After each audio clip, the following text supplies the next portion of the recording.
Assalamualaikum warahmatullahi wabarakatuh. My name is Fhirda Melani and I'm from English Literature 5A 2018. And today I'm going to present about modernism and its alternative literature.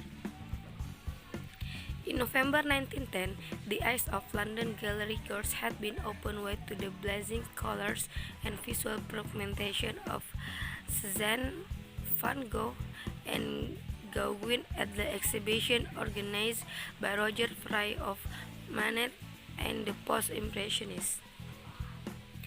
The exhibition, such as the Sandal, was changed the course of British painting in the 20th century. Although the press had been vituperative and mocking in its criticism, and some visitors had laughed convulsively and shaken their umbrellas at the canvases they found offensive. In this era, especially in 1912, a second post-impressionist exhibition introduced the visual economies, the rethinkings of form, and the abstractions of Matisse, Picasso, Breguet, and Derain to a London public. This second exhibition also includes somewhat tamer pictures by English imitators, notably Duncan Grant and Virginia Woolf's sister Vanessa Bell, and a sprinkling of work by Russian artists. A Russian contributor to the 1912 catalog noted the significance of a new generation of national painters who had assimilated themselves to the popular art, rejoicing in its sincere directness as a counterweight to what he saw as the over-refined and effeminate taste of the aesthetical gourmets of St.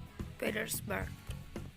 This comment related New Russian painting to the most familiar Western realization of the Slavic Renaissance, the season of ballet of opera, organized in Paris and London by the Allied Company.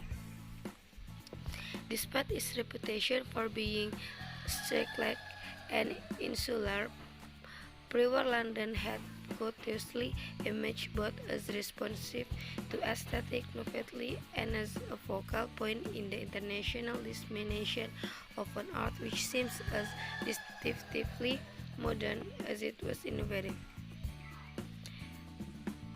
The outbreak of hostilities in August 1914 brought an abrupt, if temporary, end to easy international exchange and to expensive and overtly Germanic public displays in opera house.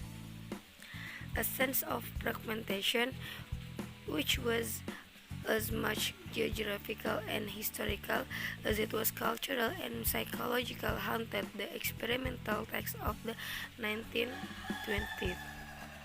The old continent Paris had been confused, and in the case of Austria, Hungary, and Turkey, posthumously in dismerit.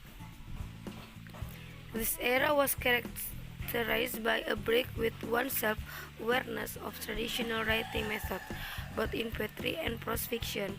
Modernists experimented with literary forms and expressions. This literary movement was driven by a conscious desire to reverse traditional modes of representation and express new sensitivities to its time. That's all for me. Thank you.